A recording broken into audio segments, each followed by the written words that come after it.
رسول اللہ صلی اللہ علیہ وآلہ وسلم نے فرمایا، جو شخص نجومی کے پاس آیا اور اس سے کچھ سوال پوچھا، اس کی 40 دن رات کی نماز قبول نہیں کی جاتی۔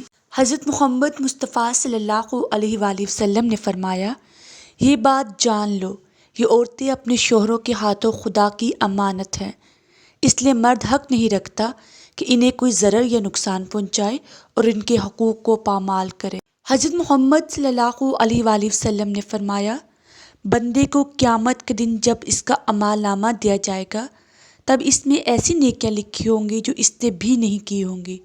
وہ پوچھے گا، یا رب، یہ نیکیاں کہاں سے آئیں؟ اللہ تعالیٰ ارشاد فرمائیں گے، تیری بے خبری میں لوگوں نے تیری غیبت کی، یہ نیکیاں ان کے غیبت کرنے سے تجھے ملی ہیں۔ حضرت محمد صلی اللہ علیہ وآلہ وسلم نے فرمایا، صحبت میل جول، نیک لوگوں کی صحبت نیکی کرنے سے بہتر ہے اور برے لوگوں کی صحبت بدی کرنے سے بدتر ہے۔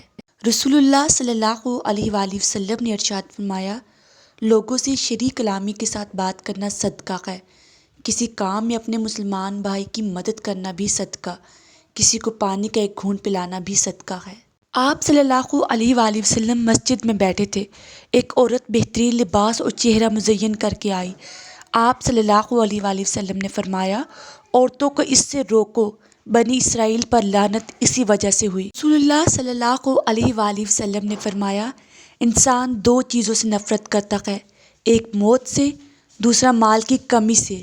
حالانکہ موت دنیا کے جھگڑوں سے نجات دلاتی ہے اور مال کی کمی مقام حساب کی تکلیف کو کم کرتی ہے۔ حضور پاک صلی اللہ علیہ وآلہ وسلم نے فرمایا، میری امت کو قیامت کے دن اس طرح بلایا جائے گا کہ ان کی پیشانیاں اور ان کے پاؤں وضو کے آثار کی وجہ سے چمک رہے ہوں گے۔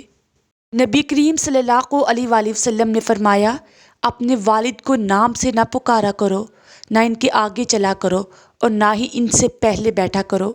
فرمان مصطفیٰ صلی اللہ علیہ وآلہ وسلم، جس شخص نے ہر جمعہ کو اپنے والدین میں سے دونوں یا کسی ایک کی قبر کی زیارت کی تو اس کی بخشش کر دی جاتی ہے اور اس کا نام نیکوکاروں میں لکھ دیا جاتا ہے۔ اس طرح کے مزید اسلامک انفارمیٹیو ویڈیوز دیکھنے کے لیے سبسکرائب کریں۔ زندگی بدلیں۔ جزاک اللہ خیرہ۔